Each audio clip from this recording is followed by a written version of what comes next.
America, welcome back to Travel Secrets with TV's Dave Galvan. I'm TV's Dave Galvan. Yeah, I promised a new episode, 2 new episodes for last week. Didn't really happen. I got stupid busy with life.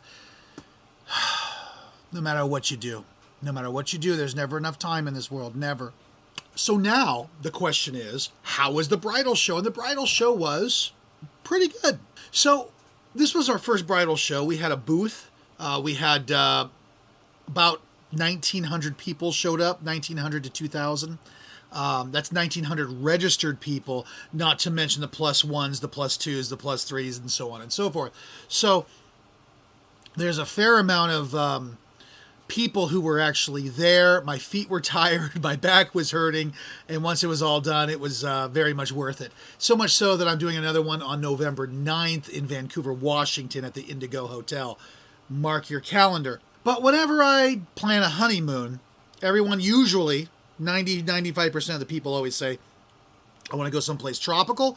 I want to sit on a beach. I want some guy to come bring me a drink every 15 minutes. And whenever that happens, I always tell someone, you know what? I'm going to send you to Mexico, which is usually what I do. Typically, they're going to be sent to a Sandals, which is as luxury as you can get, pretty much as a resort. It's couples only, 21 and older. It's really nice. Or I will send them to a place called E38, which is a resort I've always wanted to take my wife to, and eventually someday will. It's about $1,000 per couple per day, depending on the room, of course, and that's not including airfare. So E38 is a huge resort.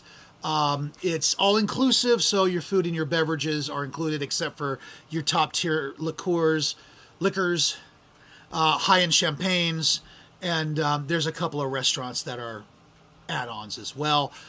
It is so big you will lose yourself in the place, and there's a lot to do. There's a lazy river, there's hot tubs, there's swimming pools, there's zip lining.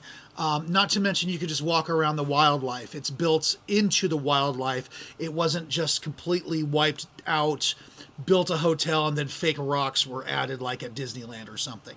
That wasn't actually a thing. They built it around the wildlife, and you actually learn a lot about the foliage and the fauna and the birds and the lizards that walk around.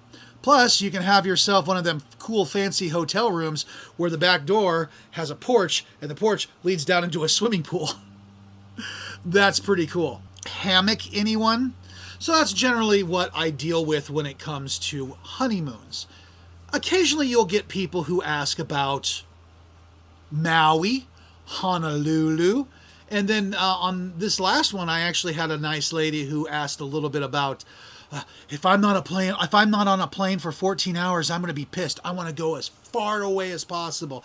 So I set her up with an Asian tour. They started in, where else? They started in Vietnam. They go to Indonesia, then they go south to Australia. I'm looking up I have a map of the world right over here. And so I'm looking up at where I was setting them up at, and they were quite thrilled with that. So they're going to be heading that on their honeymoon next year. And then I had a nice couple who were like, we want to go to Korea. And I said, South Korea, I hope. I can't get you into North Korea. Talk to me after the show. Seriously, though, they wanted to go to Korea because they wanted to visit Korea. And then there were those who wanted to go to Europe, the old country, as I call it, your England's, your Scotland, your Ireland, and all that is always very popular with people who especially just want to kind of travel and visit their roots while they're on their honeymoon. But for the most part, the honeymoon isn't just about relaxation. It's also about adventure. Weddings are a period in your life where you will spend a buttload of money just to go and have fun someplace. Once you get home and you're starting your life and now you've got to pay off all those credit card debts, really life kicks you in the teeth and you find you're not really traveling anywhere till you're just about 50, my age. At which point you're like counting your nickels. But quite often you just go just to let your hair down and actually relax, because planning the wedding is more stressful than actually doing the wedding. You know what I mean? You got to juggle all the location, the venues, the caterers, the people who will bake your cake, and so on and so forth. So the honeymoon is actually the period where you finally get to sort of let your hair down, and people tend to, share a little money. They decide this is it. Maybe I have a parent who's paying for it. Charge it. What the heck, right? So that's the cool thing about the actual honeymoon itself. So tropical, yeah, that's about 90 to 95% of what I do, but there's always the odd one. I've got someone going to Romania. Seriously. They're getting married next Halloween, and they're going to go to Romania to visit Dracula's castle. Vlad the Impaler. Dracula. So, hey, whatever floats your boat. Whatever you have. So that was the story of the honeymoons, and that's the story of our bridal show. And again, we're doing 2 more between now and Valentine's Day. That's how well it was popular for us. Do me a favor, hit that like and subscribe button that you see down there at the very bottom, somewhere on your screen, someplace. It would actually help us out a lot.